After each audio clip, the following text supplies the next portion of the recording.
All right, folks, here we are again. Today, we're gonna show off our latest Riflescope bubble level and do a quick demo on exactly why we recommend a bubble level. Drew Just stop with the air. recently did some revised design on this thing. Now we are just using one screw to hold it on and a machined in hinge mechanism. Before we had a screw going through and holding the two pieces together and acting as the hinge.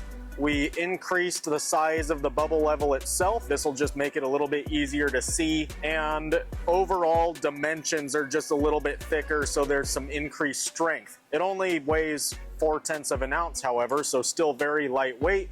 Just a few revisions we wanted to do. Real easy to put on. Drop the bottom half in, slide the top half over the top, align the hinge portion, and put your screw on. Of course, if we were doing this for real, we'd have the rifle level, the scope reticle level, and then we would run the bubble level to it. Let's go to the whiteboard.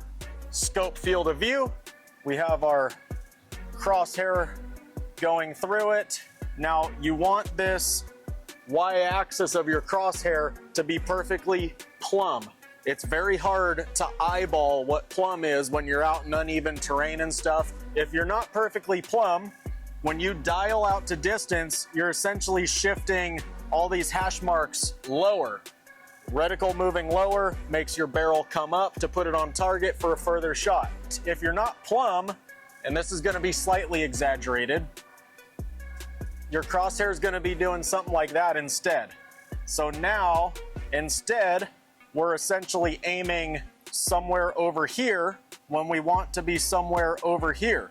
So one, you're gonna shoot off to the side. The other thing is, as you rotate your scope, it can only go down from the center mark. So if you don't have your rifle perfectly level, you're gonna be shooting off to whatever side you're canting it on, and typically gonna be lower because of this rotating arc effect as it relates to a 360-degree circle. It's a very good idea to get in the habit of using your bubble level on every shot. It's a confidence booster. It's something else to check and confirm that you're set up for a proper shot. They don't interfere with any workings of the rifle, and it's really cheap insurance to set yourself up to make better shots in the field. Whether you go with ours, which is a high quality USA made piece of equipment, or even less expensive one that's on the market depending on your budget, make sure you get a bubble level for better shooting. And now we just drew Drew.